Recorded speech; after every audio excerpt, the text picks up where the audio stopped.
Neurodiversity Movement History. Quite a large YouTube catalogue. If you're not already familiar, do feel free to hop on. The Neurodiversity Movement A History. Content page today, bonus, prehistory, what came before. Just a little look at where we were compared to where we are, just to give us a kind of basis for what the neurodiversity movement is and why it was when it was. What do we mean by the neurodiversity movement? The who, the when, the where, the why, and how. That won't necessarily be in that order. I do like to bounce around, but do bear with me, and I promise you'll know more at the end than when you started. A bit on old versus new, a bit of a comparison of the social model, and a look at their achievements and criticism. I also have a reading list as per usual. Question 1. Have you heard of the neurodiversity movement? Probably should have said at the beginning, I'm both dyslexic and at the very least, and technical issues are one of my favorite pastime. Buckle in. Let me see. It's about even out of our current guest list. A little lower for yes, but to be honest, that isn't a surprise. And we'll get into that shortly. As promised, prehistory. So looking at a few things here. One is the different chapters in history, as stated, and how people who are different were treated during that period. I like to do this for most of my history videos, so please do bear with me if you've heard it before. But starting with medieval, everything was done through the eyes of the church. Being different was effectively an act against God. As most people know, it wasn't great to be deemed a heretic. Moving on to early modern era, when the church has less power, institutional race begins. What we mean by that is for hundreds of years, there are different types of ways or facilities for locking people up that we come up with. And it started here. Industrial and Enlightenment, medicalization, institutionalization is still rife, but at this, we're getting things like regular injections and electroshock type treatments coming in as well. Lovely stuff. The Victorian to early 20th century, segregation and eugenics. Okay, so let me break this down. Still being locked up, but it started to be properly separated. It's not just everyone in one bucket anymore. There are a lot of breakdowns. And also eugenics, this idea of being able to create a superior race and to find a way to get rid of the inferior folk. That idea was quite prevalent at this point, although it's popped up several times over history. Then we finally get some common sense. We're onto modern rights now, and that's where welfare and rights start to be the framing. That includes several of the things we'll be talking about today, so I won't spoil that now. There's just a little look at the policies. As you can see, right up to late 20th century, you've got phrases like madhouse, asylum, idiot, lunacy, all of it sounding very accusatory, all of it sounding very negative. I've added the Blind Persons Act, which of course is a good thing, and that's because it was the first UK Disability Act specific. So I think that's important too. The neurodivergent stuff I'll save till later. And then we've got here on the bottom right, an example of the first time expressions came up, followed by the first time they were used in their current form. As you can see, all of the terms existed a lot earlier than how we use them now. Things changing over time is going to be one of the important running themes of the day. Hopefully that made sense. The neurodiversity movement. The neurodiversity movement began in the 90s. You can argue late 80s, but most of the textbooks will tell you 90s, as a radical reframing of neurological difference, initiated by autistic self-advocates and theorists. This is important. I mentioned things changing over time. It started with strictly autism. That has changed, and it's been a long time since it has changed, but nonetheless, a useful thing to know. While you're reading that, some tidbits regarding the neurodiversity movement. The term neurodiversity was coined in the 90s by Judy Singer in a specific article, and it got kind of lifted and carried from there. She was an important proponent of the earlier movement as well, but nonetheless, that contribution, of course, is still with us to this day. Also, the Autism Network was like an early haven for said people to be able to meet and communicate. Apparently very important for the foundations. Also, the term neurotypical comes from this time period, originally used colloquially by just neurodivergent people, but it eventually got adopted by academics and spread from there to everywhere, including by people like Judy Singer again. Where was Judy Singer from? I'm glad this one actually popped up. Always a bonus. All right, let's see what we got. We got one America, three Australia, one England. I think that's mostly a lot. Majority say America. Next up is Australia, and we've got some underdogs with France and England. France is now at the bottom of the pile. The answer is Australia.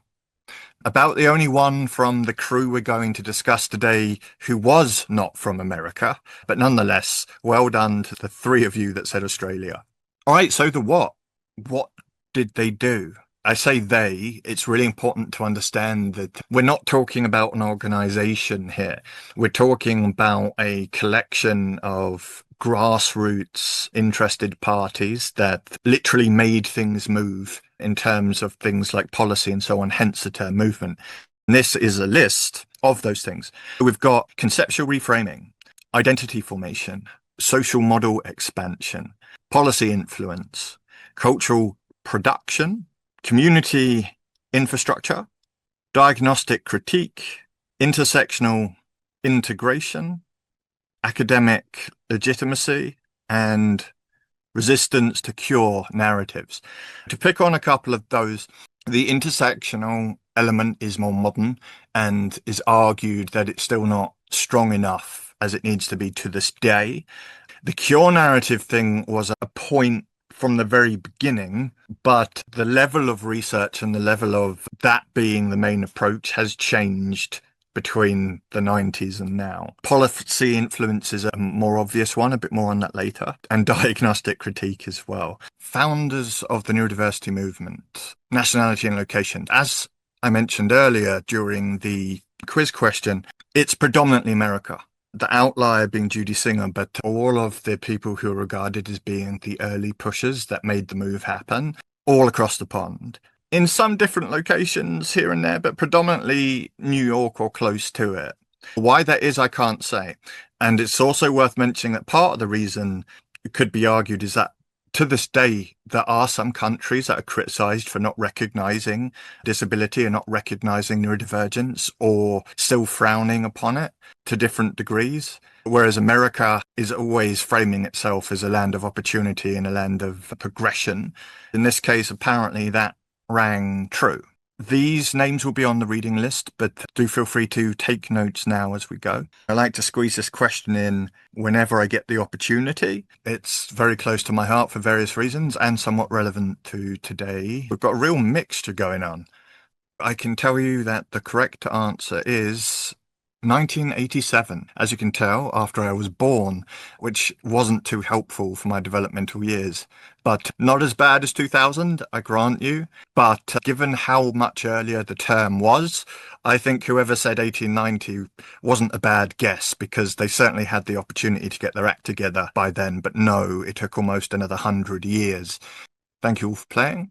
All right, so the who, the how, and the when. We'll start with Judy Singer simply because that name keeps coming up. Any articles you read on this, that's usually the poster girl for it, despite the fact that, again, it was a range of people.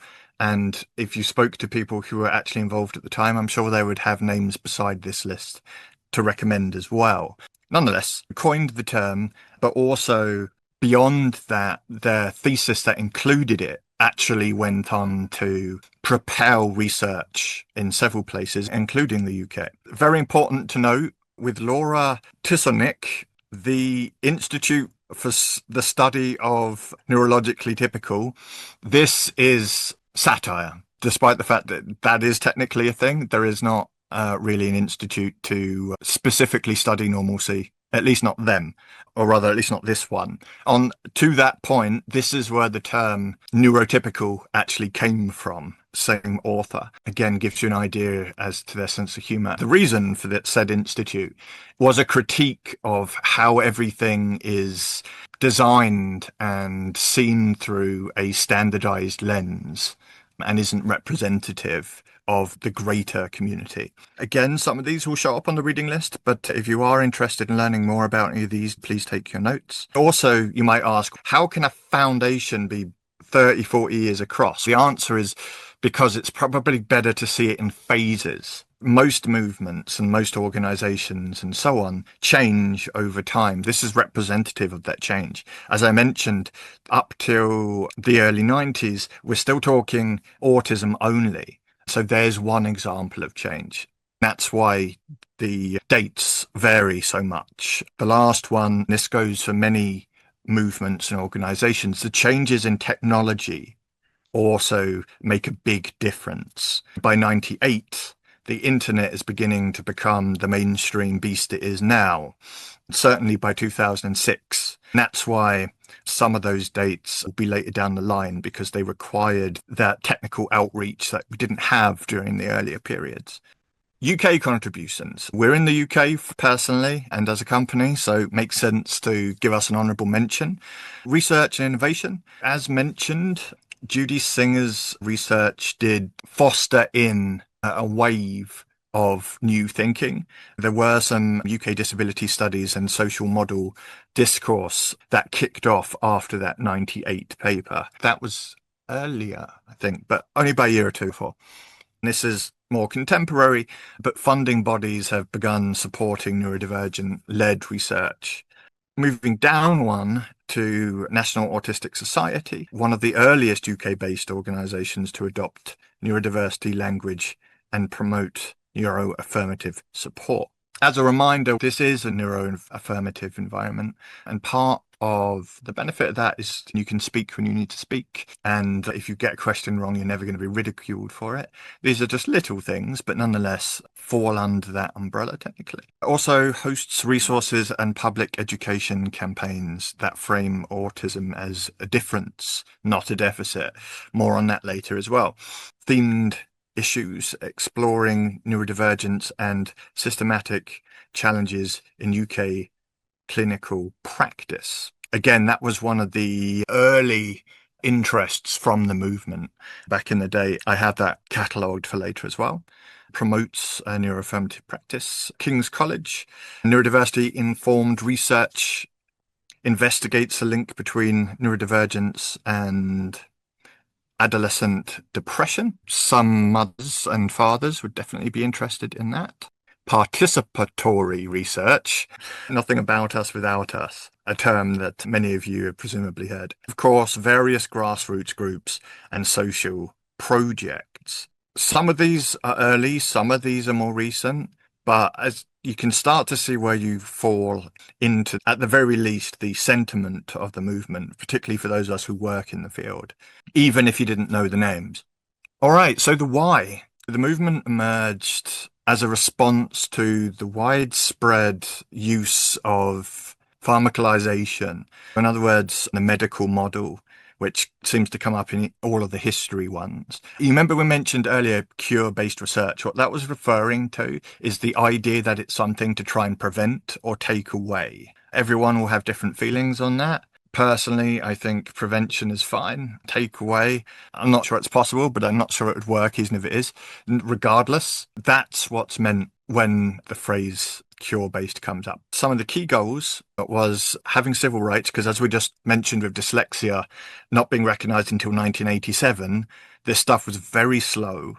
Also, the idea of lived experience, that's becoming the norm now, but certainly not back then. Also, I got a handy-dandy list here. This is very similar to what we already looked at regarding their achievements, but nonetheless, these are all the things that either were of interest at the beginning or is becoming a focus now. I will break those down a bit better as we go. The new movement. As mentioned, some of the things that I've covered already are more contemporary, such as the intersectionality aspect. However, that is now regarded as a focus. Also, something I mentioned was that they were ASD specific back when it was still various formats of autism at the beginning.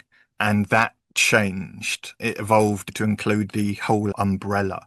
I think Tourette's might have been an earlier one that got folded in, but by this point, I think they do focus on all of the primaries, including dyslexia, dyspraxia, ADHD. Another thing to bear in mind, or at least out of interest, is that Judy Singer herself, again, our poster person for the day, has stated that they weren't involved in a lot of the later innovations, and also what their phrase neurodiversity eventually morphed into wasn't their decision either, and they don't necessarily agree with all of it. Also, I think they've pointed out that they find it a little bit frustrating when someone tries to speak to them about it, but not using the same definition that they do, even though it's their word. Just an interesting thing there. Let's have a look at the critiques. On the internal, we've got gatekeeping and purity logics. What we're referring to here is deciding who gets in and who doesn't. Platform dominance by certain voices, again, about Judy Singer the whole time. This is an example of that. The public are aware of or are interested in very specific people rather than all of the available information as a whole. Commodification and corporate drift. I mentioned earlier that we're not talking about a business. It is an entity, but the movement is made up of various people and organizations and schemes and so on. It doesn't have a single body or a single voice. However, this argument is that it's becoming that way. It's becoming too much like a corporation, more like a business or a media front. Lack of intersectional focus, as I mentioned, that is one of their current aims for improvement. Fragmentation and conceptual drift. So people not agreeing on what they're supposed to represent and what the key aims or ambitions or visions are. Tension between advocacy and accommodation. The difference between speaking up and actually providing support. And then we move on to external, minimization of suffering. This is an interesting yet obvious one. When we speak about how we are just as good as everyone else, or how we can make it if we were just given a shot, or how we don't need to be treated like we are in some way inferior, that's all very well, but obviously there are differing levels of neurodivergence, and autism, of course, being so vast that it has spectrum literally in the title. This is speaking up to the fact that sometimes it sounds like the movement is trying to say we don't have a problem, when in reality there are people who do need help. Neglect of non-speaking and high needs. Once again, when you're advocating for people who can work and can take care of themselves, there's an argument that you're dismissing or leaving behind those who can't. Resistance to medical intervention. Again, by saying we don't have a problem or we're not the problem, it can be assumed, or in some cases a reality, that there are things in the medical remit that could support us that we would just outright reject. Again, I'm talking about each personal individual, but the argument is that the way that the movement framed things certainly seem to be an outright rejection, as if there is no benefit to medicine. Overemphasis on identity politics. So this goes hand in hand with that by making it about faces and people and voices. Not only does that speak to some of the criticisms on the internal list, but also it's making the point that by doing so, you're once again shrouding the actual need for help. Hostility toward cure research. Covered this a bit already, but what we're talking about here is being offended by the idea that people are even trying to cure neurodivergence. Whilst I agree completely that it is inextricably linked part of me, that I wouldn't want to take a pill for even if there was one by this point, the argument being here is that research should be an open platform for all avenues and certainly shouldn't be attacked by a movement of a subgroup. You can decide which part of the fence you're on for that one, but nonetheless, that's that. Binary framing of models, so oversimplification. Funnily enough, both sides accuse each other of this. What I will say is, to be fair, all of these things occur in all large movements or all large organizations, and they will be true to some degree. The degree, of course, will vary. Just to give you another brief example in history of the sort of thing we're talking about, during the AIDS crisis, 1980s, by the time it closed, you had this quote unquote unified force of people trying to tackle the situation. But you also had clusters, right? You had gay groups who didn't disagree with the straight groups, and you had people who actually had HIV or AIDS who didn't agree with either of them, whether they were gay or they weren't gay. So you always get splits. But nonetheless, this is an example of some of the splits and the pushback that the movement has received over the years. As promised, crossover on social model. Some of you may have heard me speak about the social model before, but basically its three tenets is that you need to have understanding. That's a proper identification of what something is, not necessarily from a medical sense, but in order to know what someone needs, you need to know what they have and who they are, right? Also, the idea that disability isn't the disabling factor, it's society that's the disabling factor. Three, as part of that, it's also the responsibility to adapt the environment and processes in order to match whatever the need is per individual. As you can see here, despite the fact that the neurodiversity movement came later, it falls very much in line with the same level of thinking as the social model, as opposed to the medical model, which was predominantly the only option previously. Exceptional individuals regard themselves as a strengths-based social enterprise. Once again, it falls very in line with these tenets as well. Okay, so assuming this is interactive, what did you learn today that was new to you? Obviously, we have time for questions and so on, and I've got some wrap up, but out of the primary content, which we can return to if needed, that is the lot. The year that dyslexia was recognized. Were you a member of the movement, maybe? That would explain why you knew everything already. More about the history. Yeah, good. Internal and external. All right, awesome. AI companion on Zoom is useful, a good tool. I'm glad you found something that you can carry and continue. An awful lot. Okay. Hopefully not a lot of awful things, but a lot. The ongoing discussion. Yeah. So as I said, everything evolves. If I was to give a history of this organization, same again. Just everything from expansion to factions, it's unavoidable once something becomes a certain size or if it lasts long enough. The reading list I mentioned earlier at the beginning, this wasn't ever going to be the histories of the individuals that started the movement, but I have made a list of the main articles or papers by those people so that you can look it up in your own time if you're interested. Very interesting session. I will definitely look more into the research mentioned. All right, so the reading list is for you, the people involved in creating the movement. Excellent. In addition to the aforementioned YouTube, we also have a LinkedIn account. Do please feel free to hop on there as soon as the session is over and link us in. It all helps. Workplace needs assessments for anyone in work presently who isn't familiar with these or hasn't had one before or in their current job. This is effectively a document that outlines who you are, what you do for a living, what you have, how that all intersects, and then makes recommendations as to how to support you in the workplace moving forward. This can be used as evidence in order for your employer to put support in place. There's also the access to work scheme, although it takes long and may not agree to everything, can also help in terms of funding potentially. Of course, we are a supplier of these, so do feel free to get in touch if that's something of use to you. As promised, the reading list. All the flavors should be represented here. Got Judy Singer, Jim Sinclair, Nick Walker, Monique Botha et al., Amy Harmon, and Helen McLennan. Tell you who isn't on there, the one who came up with neurotypical, so I do apologize for that oversight. That brings us to the end, so we're open to questions now. Anyone got anything for me?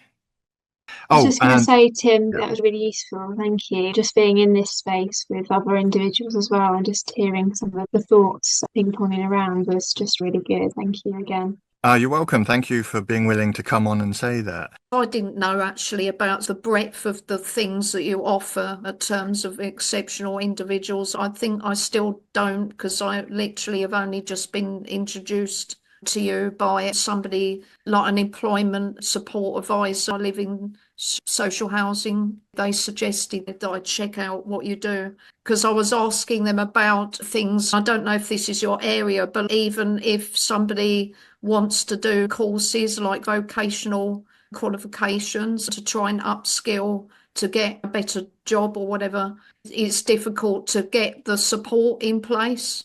That's what I'm finding. I went to a meeting yesterday with this provider for a rail track engineering course, and they said that they don't know what they can provide for me. They don't know about the college because it's a new college and things. I just don't know. There does seem to be a general lack of SEN support anyway, whatever age you are. But I'm assuming it's even worse if you're an adult and if you're trying to do vocational qualification of any Yeah, kind. absolutely. Effectively, the reason exceptional individuals came to be in the first place is because the founder recognized that the support dropped off as soon as they went out of education and into the work market. That was a decade ago, and it's a shame that you're still finding the same sort of thing that was the reason for us existing in the first place much later. But exceptional individuals specifically predominantly focus on the work market. So that's either those in work or trying to get back into work. Again, an example of a service for an individual in work might be workplace needs assessment. If the employer is willing, then that can also translate into services like personal mentoring, the provision of assistive technology and training on said technology, and awareness webinars for staff as well. On the getting into work side, we do a series called Career Ready, which is to go over the skills from doing CV right through to post interview. Those are out of season at the moment, but that's our offering there. Unfortunately, we don't have anything specific regarding vocation. We do have inclusive employer list on the website. If you are currently applying, then it's worth checking that out because you might have better luck with those employers in terms of being able to offer you things for interview and so on. But nothing on vocation, I'm afraid. If any of you do, in fact, have some resources on that you can share, then please do go ahead and drop that in. Also, if you want to email me specifically, I will let you know if anything comes up. I'll throw the question to my team and see if they've got any advice regarding vocational support. Specifically, what was the sort of thing you were looking for in terms of support? Can I just add as well that I am already in work? I'm self-employed. I work as a freelance performance visual artist, so I run my own business doing that. Oh, Then I've also been training to be a fitness instructor and hoping to qualify sooner rather than later. I'm just finishing my level 2 coursework for that. At the okay. moment, but I went to a jobs fair last year and met with somebody from Rail Futures. I've been looking into doing potentially a full-time in-person course with them to be a rail track engineer of all things, and hoping to basically have that to supplement my income. Sure. I'm trying to work towards a portfolio career. But I've so far found them rather disappointing because I came to this meeting yesterday and I thought that they were going to be checking with the college before that meeting because they've been aware. I've had about 10 different phone calls with them since last year telling them that I'm autistic. What provision do you have available for someone like me? They then turn up to the meeting and basically say to me that I can't even now be part of this. I don't think it'll work for me anyway. The dates, but they're saying that I can't enroll for this August, that cohort, because they haven't got enough time to check with the college and things. Like they said, I had to call them to give them a list of what I need and things, but the thing is, they didn't really tell me what I was supposed to give them and how. They just kept saying, oh, come to this meeting. It does sound like borderline discrimination, and I'm sorry to hear that. But it also sounds like you're quite far along as well, in terms of the fact that you're near the end of your coursework and that you have your sole trader job. Obviously, best wishes regarding cracking into the rail sector. It is good work if you can get it. But in terms of that meeting in particular, I am sorry to hear that it does sound like it was handled badly. But please don't take that as the only way it can go. The opposite can be true. I got this role through a meeting that turned into something else. So do keep at it. But as I mentioned, regrettably, we don't have much advice in the way of education or special arrangements such as what you just expressed. But thank you for sharing, nonetheless. Thank you, Tim. Thank you for attending. Do, as mentioned, hop on to LinkedIn if you can. Feel free to get in touch in some other format if that doesn't work for you. Any feedback is always appreciated. Good day to all.